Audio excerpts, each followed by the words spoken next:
आज की तारीख में होमोसेक्सुअलिटी के ऊपर, समलैंगिकता के ऊपर काफी बातें हो रही हैं। मतलब कि जब जेंडर सेम होने के बावजूद भी लोग रिलेशनशिप में आ जाएं तब।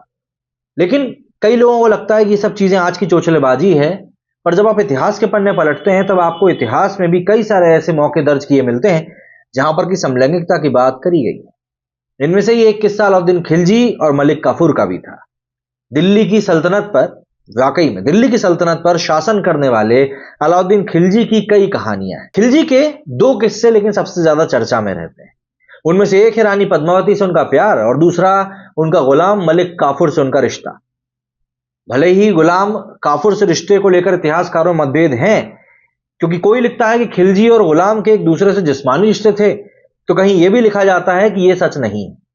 20 सालों तक दिल्ली की सल्तनत पर शासन करने वाला अलाउद्दीन खिलजी का 21 अक्टूबर 1296 को हुआ था। चलिए जरा जानते हैं कि दिल्ली की गद्दी पर बैठे खिलजी काफूर के साथ आखिर कैसा रिश्ता रखता था। दोनों के बीच में क्या कुछ था और क्या वाकई में उनके बीच में कुछ और चीजें भी थी। अलाउद्दीन खिलजी की शादी दो महिलाओं से हुई और इतिहासकारों के अनुसार ये मलिकाएं जहां और अलाउद्दीन के बीच की गलतफहमी और तनाव का एक मुख्य कारण भी था। अलाउद्दीन ने मलिकाएं जहां से शादी करी जो सुल्तान जलालुद्दीन की बेटी थी।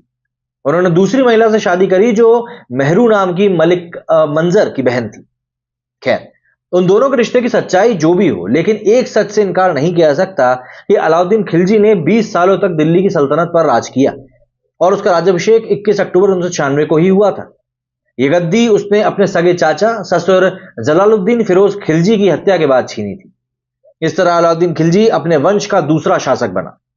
इतिहास में अलाउद्दीन खिलजी के बारे में इस बात का भी जिक्र है कि नौजवान और बिना दाढ़ी वाले पुरुष उसकी कमजोरी माने जाते थे।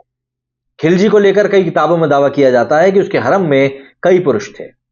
इतिहासकारों की माने तो अलाउद्दीन के बारे में कहा जाता है कि उसके हरम में करीब 70,000 आदमी, औरतें और बच्चे शामिल थे। 70,000 का मतलब आप जानते हैं क्या होता है। और हरम का मतलब अगर आपको नहीं पता है तो मैं बता दूं, वो जगह जहां पर कि पुराने समय के जो लोग थे अपने उन गुलामों को रखा करते थे जिनका ये लोग शारीरिक शोषण किया करते थे। औरतों के सार्वजनिक नाचने पर यहां पर रोक थी, जिसके चलते नौजवान लड़कों और औरतों के लिबास पहनकर उनको नचाया जाता था। अब ऐसे बात आ जाती मलिक काफूर के ऊपर। दरअसल जब अपनी चचेरी बहन से शादी खिलजी ने करी तो उसके राज में उसका रुतबा बढ़ गया। उसने इसके बाद में कई सारी लड़ाइयां जीती। चाचा उससे काफी प्रभावित हुआ। वो गुजरात के दौरे पर था तो बच्चा बाजी यानी कि गुलामों का बाजार यहां तक पहुंच गया। वहां उसकी नजर एक युवा पर पड़ी जिसका कि नाम था मलिक काफूर। अलाउद्दीन ने उसे भारी कीमत देकर खरीद लिया और अपने साथ ले आया। देखते ही देखते एक अजनबी खिलजी शासन का बेहद महत्वपूर्ण शख्स बन बैठा। वो अलाउद्दीन के आसपास ही रहता था, बेहद खूबसूरत भी था। ऐसे में माना गया कि अलाउद्दीन खिलजी से उसके जिस्मानी रिश्ते थे। यह भी लिखा मिलता है कि काफूर वाकई में एक ट्रांसजेंडर था। अगर हम इतिहासकारों की बात करें तो इस बात को लेकर इतिहासकारों में ही मतभेद है, लेकिन इस रिश्ते की चर्चा सबने करी है।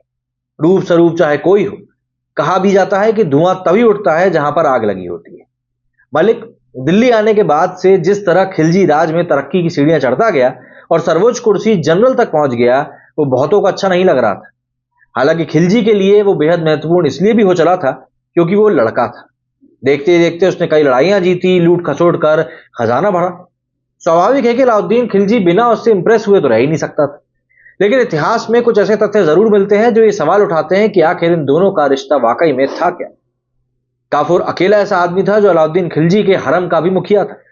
उसके अलावा किसी आदमी को हरम तक जाने की इजाजत नहीं थी। हरम उस जगह को कहा जाता था जहां प्राय शासक अपने लिए औरतों को एक तरह से बंधक बनाकर रखते थे। उनके इशारे पर महिलाओं को शासक के सामने परोस दिया जाता था। अलाउद्दीन खिलजी के इस हरम में 30,000 महिलाएं भी थी। इनमें से ज्यादातर ऐसी थी जिनके पति का खिलजी ने ही कत्ल किया था और फिर उन्हें लाकर अपने हरम में डाल दिया था। खिलजी ने जब दक्षिण भारत स्थित कार्तिकेय साम्राज्य पर हमला करने का फैसला किया तो उसकी कमान काफूर को ही सौंपी। ये लड़ाई उसने जीती भी। राजा रुद्र प्रताप ने उसके सामने समर्पण कर दिया। वहां से काफूर ने 6,000 बैलगाड़ियों से सोना और हीरे जवाहरात भेजे। 300 हाथी और 7,000 घोड़े भी मिल गए। अब काफूर की महत्वाकांक्षा बढ़ती गई और वो अलाउद्दीन की जान का ही दुश्मन बन बैठा। उसने धीमा जहर देकर अलाउद्दीन खिलजी की जान 6 जनवरी 1316 को ले ली। काफूर ने खिलजी के 3 साल के बेटे शिबाउद्दीन उबर को सिंहासन पर बिठाकर राज करने लगा। 2 बेटों की आंखें निकलवा ली और एक बेटे मुबारक को मारने का आदेश दे दिया। लेकिन मुबारक भाग निकला। हालांकि काफूर का दिल्ली पर राज करने का सपना पूरा हो नहीं पाया और अलाउद्दीन के एक और वफादार ने उसका कत्ल कर दिया। इतिहास में यह भी लिखा मिलता है कि गुलाम होने का मतलब उस जमाने में नौकर नहीं होता था। गुलाम उस जमाने में बड़े भरोसेमंद को कहा जाता था, सम्मान की दृष्टि से देखा जाता था। शासक ऐसे गुलामों के सहारे राज किया करते थे, वे उनकी आंख कान नाक हुआ करते थे। उस सूरत में यह कहना बेहद मुश्किल है कि अलाउद्दीन खिलजी समलैंगिक था या गुलाम कपूर ट्रांसजेंडर था। लेकिन फिर वही बात आ जाती है कि इतिहास के पन्नों में वाकई में इस प्रकार के साक्ष्य मिलते हैं जहां पर कि इन दोनों के समलैंगिक होने की बातें सीधे तौर पर बताई जाती है। मेरे इस वीडियो में फिलहाल उतना ही। जय हिंद, जय भारत।